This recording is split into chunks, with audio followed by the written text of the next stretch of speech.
Go to bed and wait for the Sandman. Even as it came out of James's mouth, it seemed to him a strange thing to say, and he was not sure why he had. But for some reason it worked. Daniel went to bed. The next morning though, he asked, "What does the Sandman look like?" James was making breakfast. Daniel sat at the table, short legs swinging under his chair.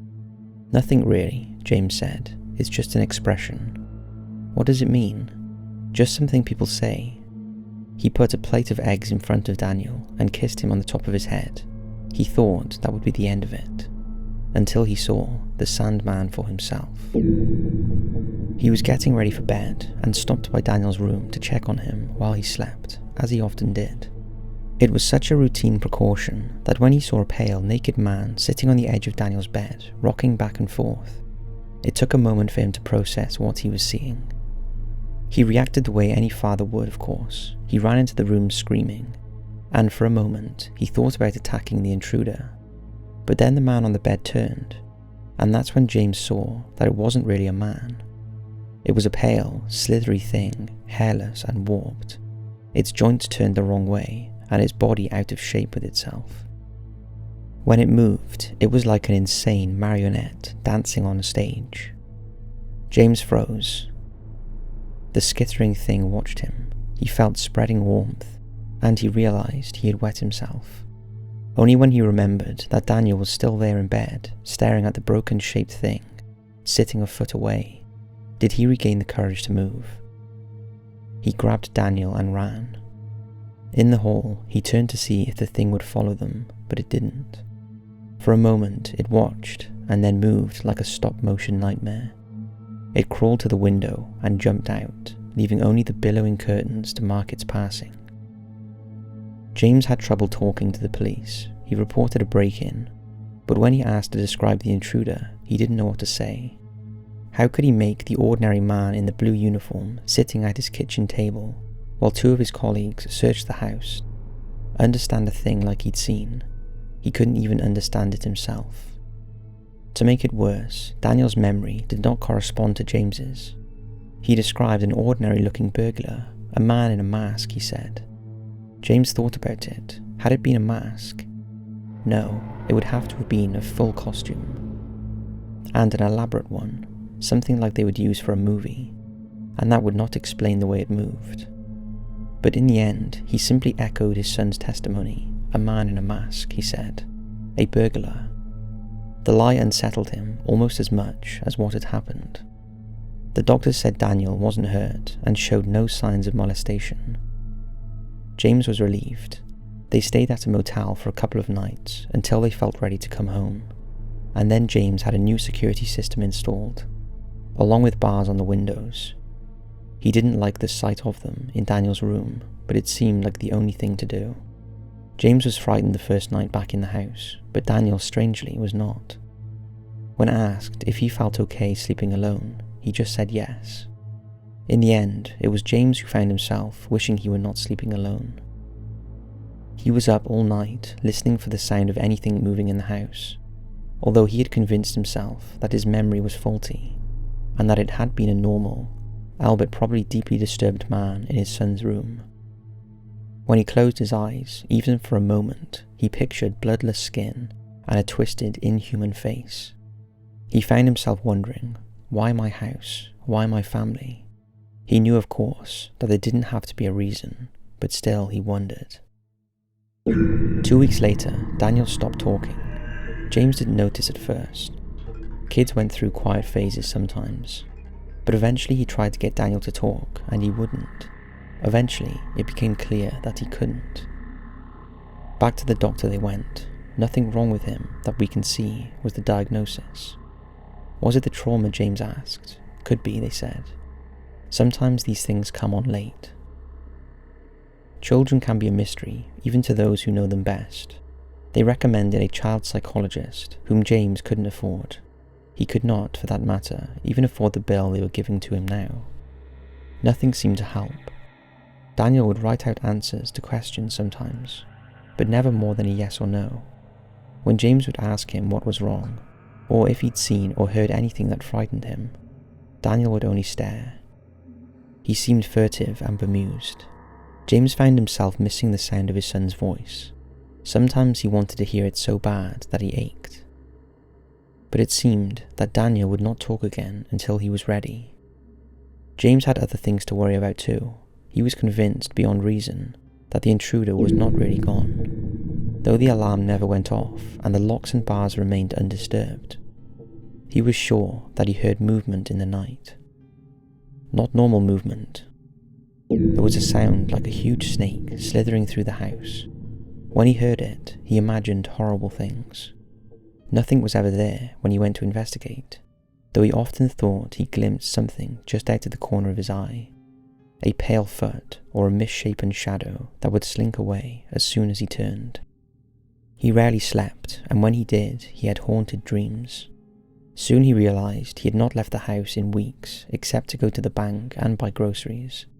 He felt hemmed in. With Daniel acting mute, he hadn't had an actual conversation with anyone in weeks, so he called his mother. The connection was bad, and her voice sounded faint, on the verge of being not there at all. "I guess I'm okay, Ma," he said, pausing to wipe the sweat from his palms, and then make sure he could hear Daniel playing in the next room. "But things have been a little rough. We had a break-in." "Oh, how awful," Mum said. "Did they take anything?" "Nah, just ran off. It was weird though. I haven't really felt comfortable since then." "Are you still working at that hospital?" "No, Ma, I left last year, you know that." "Oh, well, have you been getting out? What about that nice woman you were seeing last year, the one who played the piano?" James scowled. She was always asking that kind of thing. Didn't she know how hard it was being a single father? That he didn't have the time? He was about to say so when something made him pause. "Ma, is there anyone else on the line?" "I don't think so." James was sure he heard it though. The short, gasping sound of someone trying to hold their breath and failing. A cold feeling crept across the back of his neck. "You're sure nobody is listening on the other phone?" "Dear, there is no other phone. I'm on the cell. That's why the service is so bad." "Then what is—" James stopped. If the sound wasn't coming from her end, then... He dropped the phone and raced to the hall. The extension hung up on its hook, undisturbed. Heart pounding, he hurtled into the garage. The spare phone sat on the workbench. No one was in sight. But could they have been? Could someone have been here all along, listening to his phone call, and then slithered away? Might they be here even now? The next day he took out the extra phone extensions. He even filled in the jacks with rubber cement. Daniel watched him work, eyes curious, but James offered no explanation. He began giving Daniel a light physical exam every week. His CNA training was a little rusty after a year on disability, but you never really forget. It was an absurd thing to do, of course. Even if there was a physical cause for Daniel's behaviour, it would be nothing he could discover this way. And he was aware on some level that it was compulsive behaviour. Nevertheless, it made him feel better. One morning, James set the diagram of the stethoscope against Daniel's chest, but he could not locate a heartbeat. He moved his hand in search of the right spot, to no avail. Then, to test it, he listened to his own heartbeat. It came through steady and clear, but when he checked Daniel again, he couldn't hear anything. A thought came unbidden to him, of the Tin Man in The Wizard of Oz, whose chest was empty as a kettle. A sick feeling roiled his stomach. He threw the stethoscope down and grabbed Daniel by the shoulders, looking into his face. Daniel stared back with bright eyes. He even smiled a little with the corners of his mouth. James felt the tingle of tears. He swept his son up in his arms and hugged him, and Daniel hugged back. Then James put his shirt back on and sent him to play. The stethoscope, he decided, was broken. He threw it in the trash. Things got worse. James's terrors were no longer relegated to the long hours of the night. Now it seemed that some creeping, some skittering and scuttling, some unknowable noise in some dark corner or another filled every second of his day. The thought of how big the house really was started to weigh on him. There were so many rooms he wasn't in at any given time, so many places someone or something could be. He imagined strange figures occupying the rest of his home when he wasn't around, melting into the walls or merging with the shadows, whenever he turned on a light or opened a door. How would he know if they were there? How would he ever know?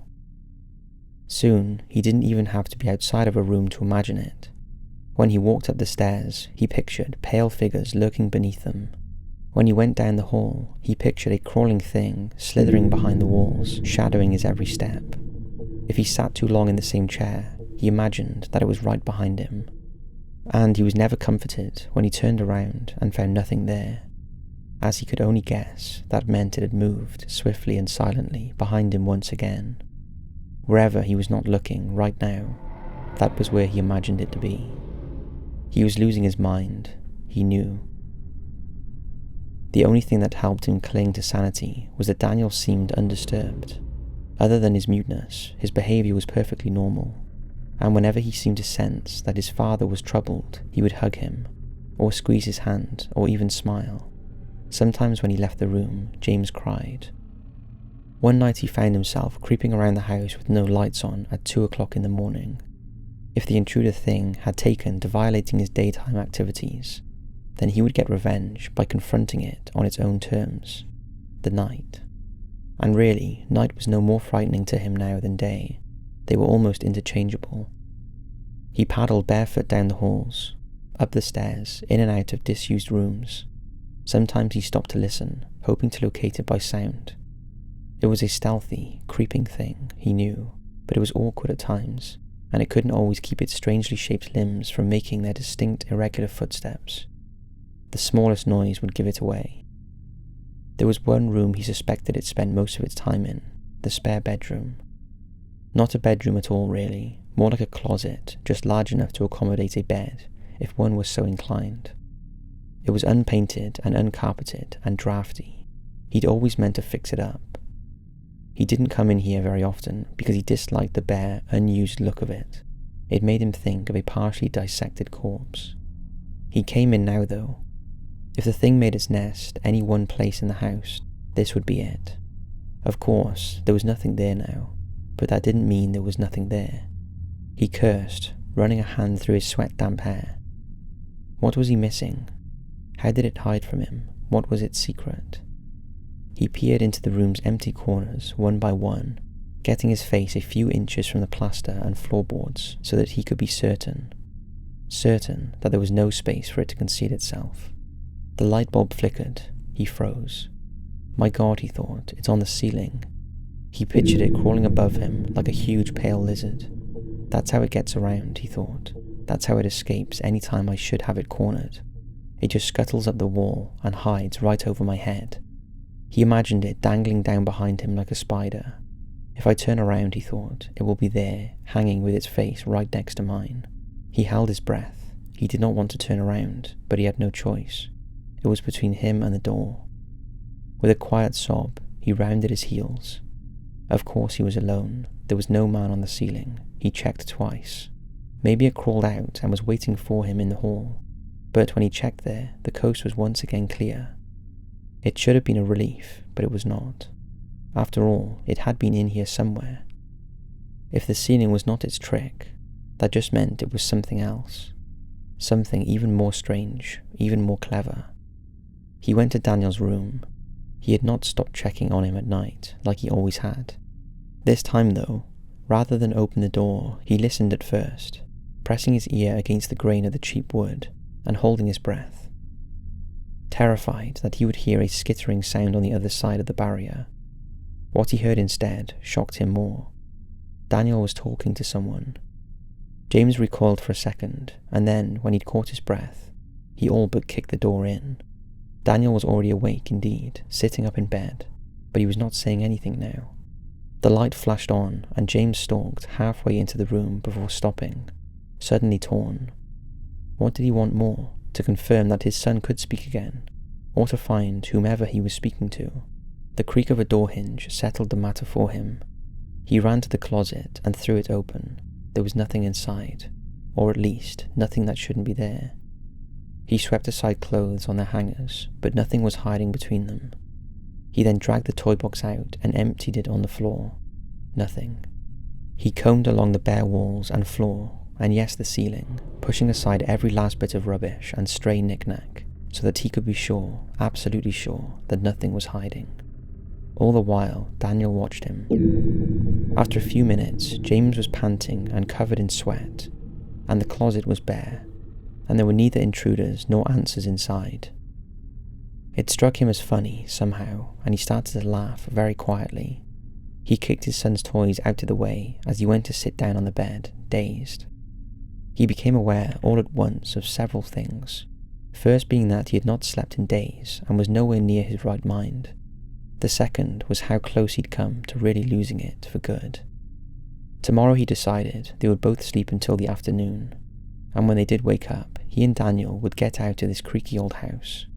No more staying cooped up like prisoners, and no more checkups, and no more dreams about monsters.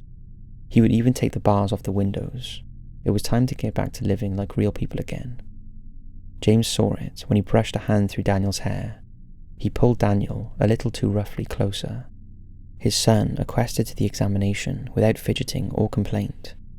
As James pawed the side of his head, hoping that what he was seeing would somehow stop being apparent, he stared and stared until he ached from not blinking, but there was no denying what was right in front of his eyes.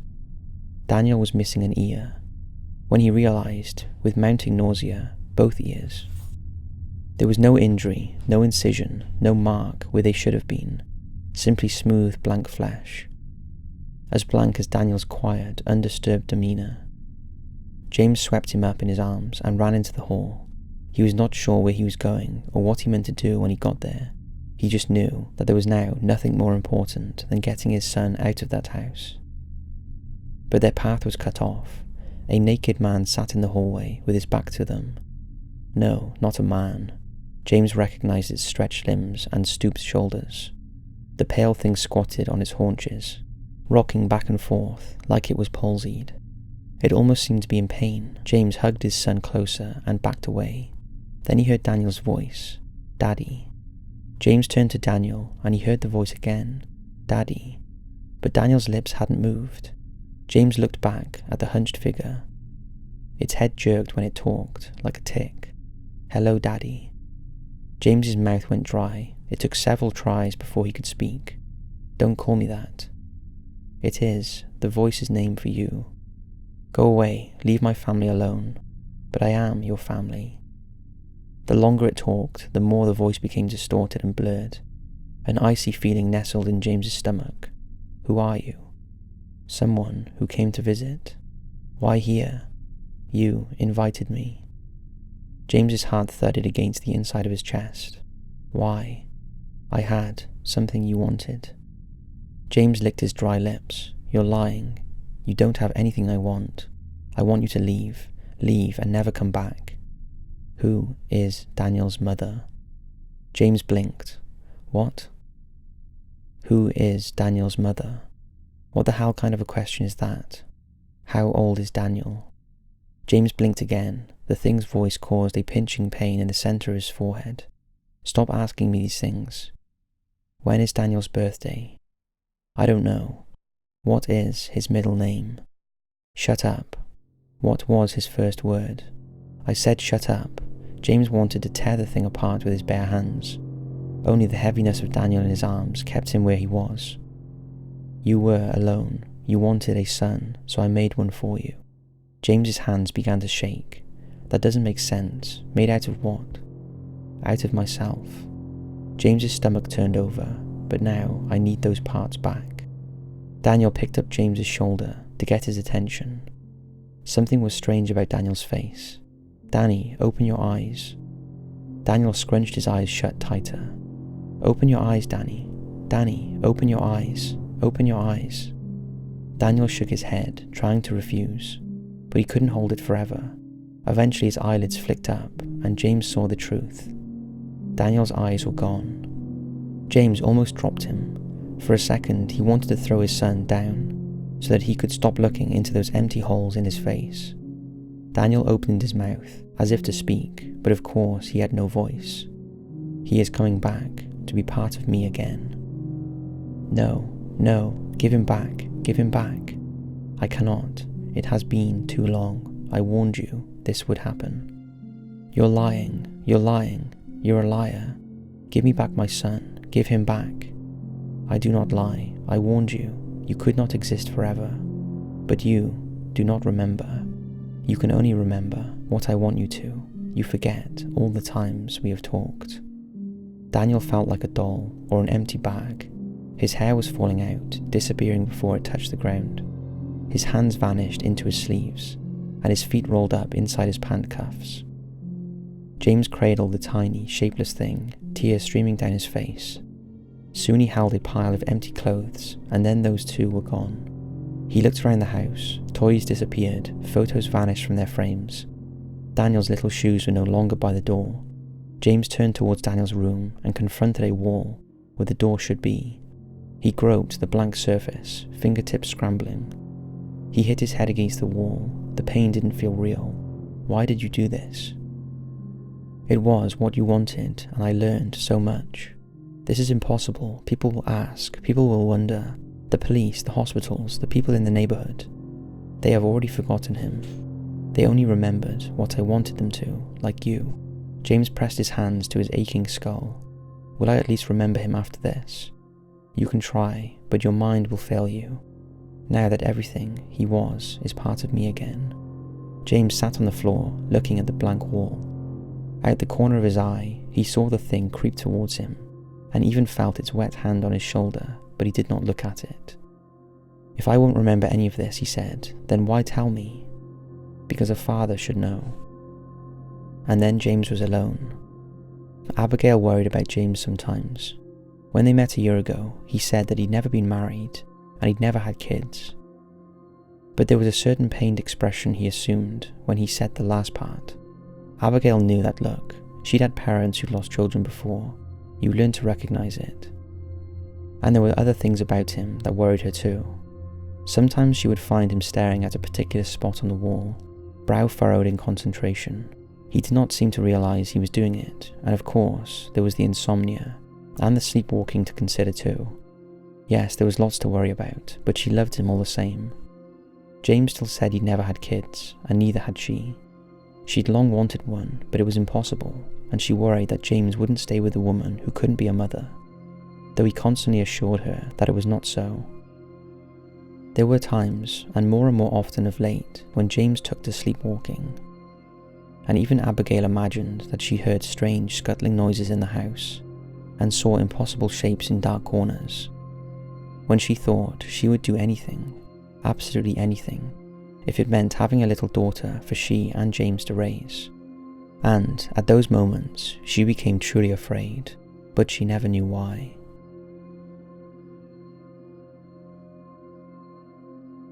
So, that's the story of the Sandman. It has a rather confusing ending, so I'd love for you all to put your theories and thoughts in the comments. Credit goes out to Tam Lin, who wrote this story, which was originally posted on creepypasta.com.